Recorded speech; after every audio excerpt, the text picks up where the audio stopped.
Pak Adi adalah seorang guru matematika yang kreatif. Ia mempunyai 15 bola plastik dengan berat 9 gram untuk masing-masing bola dan kemudian disusunnya 3-3 dengan cara berikut.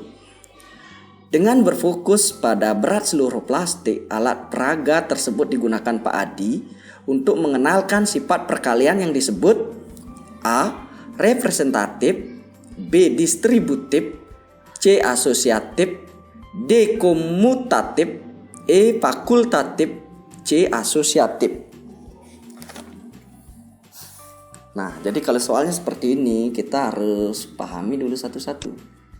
Jadi teman-teman harus pahami dulu untuk sifat-sifatnya. Yang pertama adalah ada sifat tertutup. Tertutup. Kalau tertutup seperti ini ya. Kalau ada A dan B ini bilangan bulat. Ada bilangan bulat. Jadi sifat tertutup itu pada bilangan bulat A tambah B ini akan sama dengan C. Nah, di mana C ini juga bilangan bulat. Jadi C ini juga bulat.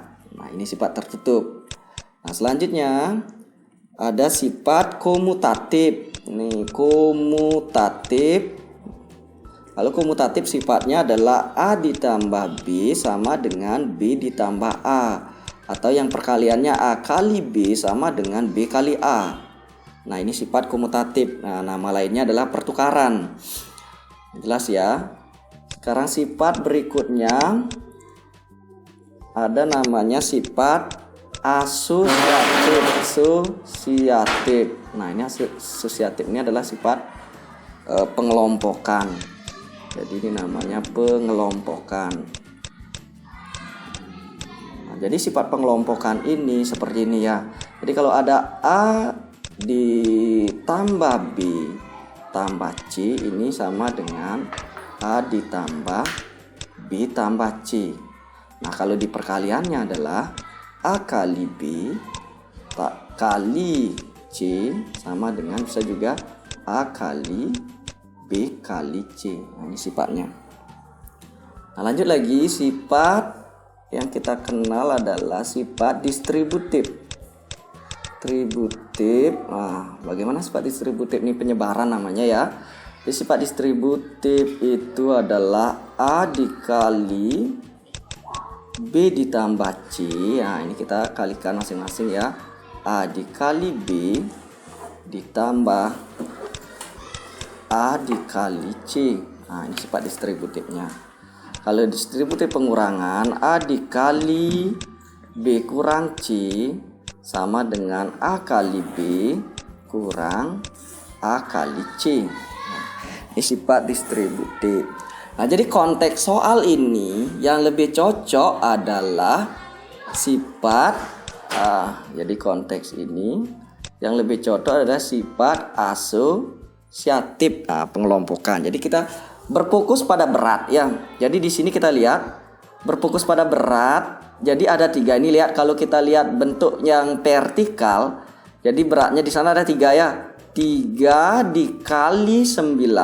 Nah, ini yang bentuk salah satu vertikalnya 3 kali 9 beratnya, lalu dikali 5. Jadi ada 5 baris di sini. Ada 5 kolom. Nah, ini bisa juga kita buat di sini kalau dilihat dari barisnya. Nah, di sini di barisnya di sini ada isinya 5. Jadi bisa juga 3 kali 9 dikali 5. Ini kalau kita lihat posisi horizontalnya. Ini ada 5. Jadi 9 kali 5 lalu dikalikan dengan ada 3 jejer di sini. Atau yang tadi pertama dilihat vertikalnya 3 kali 9 ada 5 yang ini yang berbentuk vertikal. Nah, jadi ini namanya sifat asosiatif. Jadi lebih cocok dan sifat asosiatif untuk mengajarkan Pak Adi pakai alat peraga ini. Bagaimana? Kita lanjut ke soal nomor 2. Seorang siswa SD, Herlina, mengerjakan soal matematika sebagai berikut. 3/2 kali 1/4/5 sama dengan 2/3 kali buka kurung, 1 kali 4/5 tutup kurung, sama dengan 2/3 kali 1 tambah 2/3 kali 4/5 sama dengan 2/3 tambah 10/15 kali 12/15 sama dengan 2/3 tambah 120/15 sama dengan 2/3 tambah 8 sama dengan 8 2/3. Herlina gagal dalam menerapkan titik-titik pecahan. A. Teknik perkalian, B. Penjumlahan, C. Sifat distributif, D. Penyederhanaan, E. Identitas perkalian. Coba teman-teman perhatikan dulu.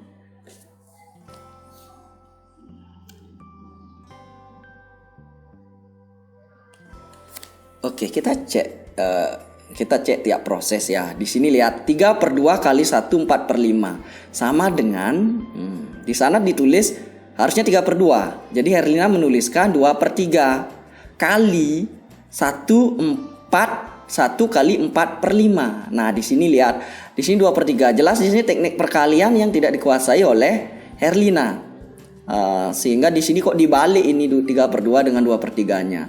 Nah, di samping itu ini nilai dari 1 4/5 sebenarnya 1 tambah 4/5. Di sini ditulis 1 kali 4/5. Nah, ini tekniknya juga tidak dikuasai oleh Herlina. Jadi menganggap ini perkaliannya ini harusnya jumlah. Nah, selanjutnya kita cek proses berikutnya. Dia menulis 2/3 kali 1 tambah 2/3 kali 4/5. Nah, jelas sekali di sini harusnya di sana dia menerapkan sifat distributif yang nggak cocok. Harusnya 1 ditambah 4/5 baru bisa kita pakai sifat distributifnya. Itu karena dari awal sudah teknik perkaliannya yang salah, sehingga menyebabkan di sini mencobakan soalnya yang harusnya dia pakai sifat asosiatif pengelompokan, dia kerjakan pakai distributif gitu. Jadi selanjutnya kalau dicek jawabannya ada 2/3 kali 1 tambah 2/3 kali 4/5 sama dengan 2/3, ini perkaliannya tambah. Nah, di sini 2/3 kali 4/5 harusnya bisa diselesaikan langsung tanpa menyamakan penyebut. Tapi Herlina di sini melakukan penyamaan penyebut. Nah, di sana juga teknik perkalian kena. Sehingga menjadi 2/3 tambah. Nah, ini dalam perkalian ini oke lah dia menyamakan penyebut, kita anggap benar dulu. 10 kali 120 sama dengan 120. 10 kali 12 sama 120. 15 kali 15 harusnya ini dikalikan, tapi Herlina menjawab 15. Nah, jelas di sana salah. Nah, di sini ada muncul 8, 120 bagi 15 cocok 8. Kalau dilihat dari opsi, jadi konsep penyederhanaan di Herlina tidak gagal di sini karena benar saya lihat 120 bagi 15 hasilnya 8. Nah, konsep penjumlahan juga Herlina saya lihat benar di posisi ini 2 terakhir ini 2/3 tambah 8. Nah, Herlina menuliskan 8 2/3 ini benar juga. Jadi konsep penjumlahan kita anggap benar juga. Nah, di sini teknik identitas perkalian enggak. Berarti di sini antara teknik perkalian dan sifat distributif walaupun pernah dia salah. Jadi yang paling menonjol adalah yang menyebabkan kesalahan-kesalahan berikutnya adalah teknik perkalian. Jadi opsi yang benar adalah itu opsi A. Jadi jawabannya adalah nomor 2 adalah A. Jadi jelas ya teman-teman. Nah, kita lanjutkan soal nomor 3. Nah, ABCD adalah jajar genjang dengan luas sebesar 48 satuan luas. Titik E terletak pada diagonal AC dengan perbandingan AE berbanding EC sama dengan 3/5. Luas segitiga CEB. CEB ini luas yang diarsir adalah titik-titik satuan luas. A 15, B 16, C 12, D 14, E 13. Jadi di sini saya akan pakai dua cara ya. Kalau pakai cara yang singkatnya itu yang nomor 2. Kita pakai cara cara yang biasa dulu. Nah, kita lihat di sini soalnya perbandingannya AE, ini AE. Ini perbandingannya 3. Ini perbandingannya adalah ini perbandingannya 5. Oke, jelas ya. Jadi luas segitiga CEB. Nah, ini luas segitiga. Ini luas jajar gen yang diketahui adalah 48. Jadi kita bisa mencari luas segitiganya. Jadi luas untuk ABC bisa kita tahu adalah 48 kita bagi 2. Nah, karena jajar genjangnya diketahui ada terdiri dua segitiga yang kongruen. Jadi hasilnya 24. Nah, itu. Jadi 24 ini terbagi menjadi AEB dengan EBC. Nah, gitu. Jadi kita lihat, kita balik dulu gambarnya biar teman-teman bisa mudah melihat. Nah, seperti ini kita tuliskan, seperti ini gambarnya. Dianggap aja di sini, ini E, ini A, B, ABC. Nah, perbandingannya di sini AE-nya adalah 3, ini perbandingannya adalah 5. Ini perbandingannya. Kita langsung saja. Ini tingginya sama ya, teman-teman. Ini tingginya sama. Ini tingginya sama T. Jadi luas ini bergantung pada perbandingan alas. Kalau pakai cara singkat langsung saja di sini. Jadi perbandingan alas untuk mencari luas ECB, luas ECB perbandingannya di sini berapa? Kan 5 di sini. Nah, 5 per 5 ditambah 3. Kenapa sih 5 tambah 3? Nah, karena yang diketahui adalah luas segitiga. Luas segitiga ini alasnya perbandingannya di sini 3, ke sini 3, yang ini 5. Jadi perbandingan alasnya segitiga yang besar ini adalah 8. Jadi ditambahkan 5 tambah 3. Ini tinggal kalikan aja teman-teman dengan